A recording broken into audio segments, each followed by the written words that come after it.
بعد النجاح الساحق للجزء الاولاني الى كت تاني مره اتحداك تتفرج للاخر وما تضحكش، ولو ضحكت بكتب لي في الكومنتات اكتر لقطه ضحكتك. ما حدش واخد من الدنيا حاجه. انت خدت حاجه من الدنيا يا حسيب؟ لا. طب خد. يا حبيبي يا ابني، وده عمل بالظبط المثل اللي بيقول صدرها للي يقدرها. الله اكبر، الواد مقدرها قوي. سيبها عشان عبده بيحب المساحات اصلا. يا ولد انا عبده ولا بيحب المساحات. ملك مساحات مش طبيعي، ولا جاري زبيل في عزه. قوم يا عبده، قوم يا عبده، كسفتنا.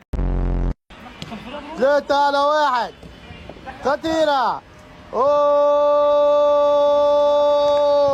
هداف بالفطره، بس على راي اللي قال مش هقدر ارشي العارضه يا مورجان. استغفر الله.